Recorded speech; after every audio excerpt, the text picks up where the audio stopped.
Hey, what's going on, Guardians? My name is the Black Link, and today is Thursday, July 14th, 2022. You know what that means. It's time for another issue of the Bungie Weekly blog, This Week at Bungie. And this time around, we are talking the Destiny 2 summer event, Solstice of Heroes. That's right, we're finally getting some information on how exactly that event is going to be played out this time around. And so, without any further ado, let's go ahead and dive on into the massive amount of information Bungie put out for the Solstice event this year. Here's what they had to say. Next week, we are kicking off our summer seasonal event, Solstice. The fun begins on July 19th. Expect new summer festival-inspired decorations in the tower, a major revamp to the Solstice EAZ activity, and a brand new armor upgrading experience. Additionally, we're debuting the first event card, a new way to engage in our events. Here's a quick reminder summary of the event card. This is something Bungie talked about in previous talks a while back about how they want to revamp the seasonal events that we deal with here in Destiny. So stuff like Solstice, stuff like Festival of the Lost. They basically want to add an event challenge card that you can complete that's going to be tied to each of these events. But here's a quick summary if you happen to miss that announcement a long time ago.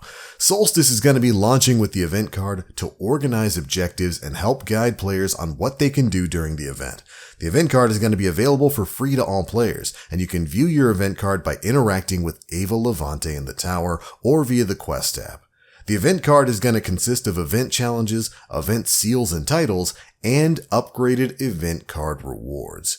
Do note the free events you know and love will remain the same, and some of the free rewards are now claimed via this upcoming event card, without an upgrade being required.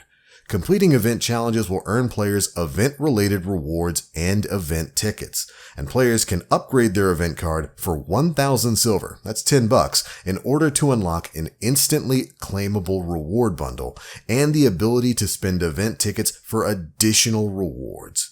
And if you're not sure you'll earn enough event tickets throughout the event, no problem. Tickets are earned even if you haven't upgraded your card, and the event card can be upgraded anytime while the event is active. Do note that event tickets must be spent before Solstice ends on August 9th. And finally, upgraded event card rewards will be exclusively obtained through their event in the year they launch, but could be added to the Eververse store in the future. So there we go. That's a quick rundown of the way these new event cards are going to work, and we're going to be getting our first access to that when Solstice goes live next week. But after that, we get a quick look at a few of the rewards that are going to be instantly unlocked if you do that 1,000 silver $10 event card upgrade. First, you're going to get access to the Hot Dog Eating Champ exotic emote and the Sunny exotic ghost shell. Now, before the event starts up next week, Bungie also wanted to walk us through the basics of how armor upgrading is going to work this time around in Solstice. So here's what's going to be changing. Upgrading your Solstice armor is going to require finding and spending new event currencies. Here's what you'll be looking for. First up, we've got silver leaves. You can earn silver leaves by completing activities throughout the game. This will likely be tied to playlist activities like Crucible games, strikes, and whatnot.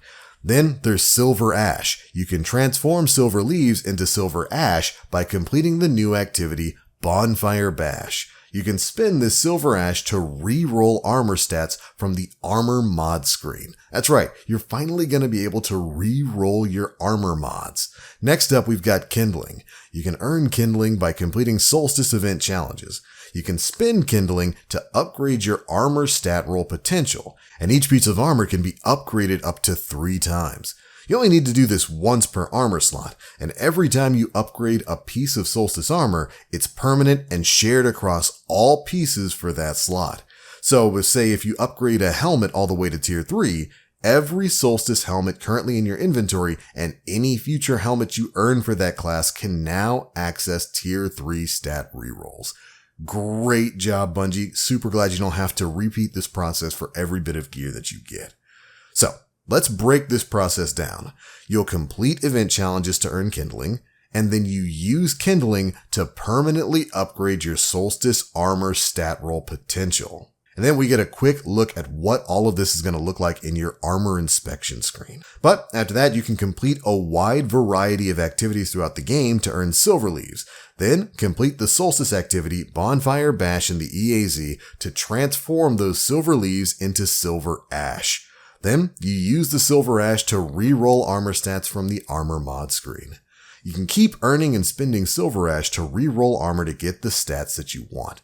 And once you've fully re-rolled stats on a piece of armor, you can pick up a new piece for the same slot to start re-rolling stats again. Overall, I like the way this system sounds. It's great that we're going to be able to upgrade these bits of armor as we continue to play through the event, and then you'll be able to run through the cycle of content of completing activities and then completing the Solstice event, Bonfire Bash, in order to re-roll the stats on your gear until you get the perfect stat allocations.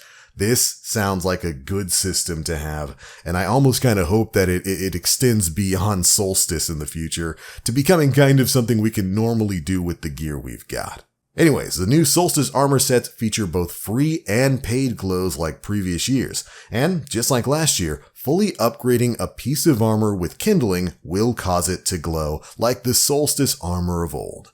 Then, once your armor's all nice and shiny, you gain access to high stat rolls focusing on a stat or two of your choice. And then we get to see a quick look of that here. We see Spark of Resilience. You can imbue this armor with this spark to re-roll its stats with high resilience. Of course, resilience being one of the most important stats in the game now. I love the way this system sounds, and I cannot wait for Solstice to go live next week. This is honestly the kind of crafting system, at least for armor, that I was expecting to come with the Enclave, and hopefully they take some of these ideas and rather than leaving it as something exclusive to the Solstice event here in 2022, open the game up to allow us to do this with other specific armor focusing, like seasonal armor focusing and stuff like we can do with the Crown of Sorrow right now. I like the way this system sounds. I cannot wait to test it out. And I can say for once, I'm kind of looking forward to the Solstice of Heroes. But alright Guardians, that is your quick rundown of the Solstice of Heroes event and the new currencies and armor upgrade system that are going to be found therein. We're very likely going to be getting even more information about the Bonfire Bash and how the European aerial zone is going to be changing sometime in the near future. I'd say probably on Mondays when we'll be getting a trailer or something for the incoming event. So make sure you're staying tuned for more information on all of that. But that's it for the news, and those are my thoughts. Be sure to leave me yours down in the comment section below. How do you feel about the armor upgrading system tied to Solstice? Does it sound interesting to you? Is it something you've been waiting for as a player out there who's been trying to get perfect stat rolls on all of your characters? Be sure to let me know. And if you enjoyed the video, feel free to drop a like, make sure you subscribe, and hit that notification bell to stay up to date with all the latest stuff we're putting out. I'm out for now. Thanks so much for watching. And as always, I am the Black Link. You Guardians, stay frosty.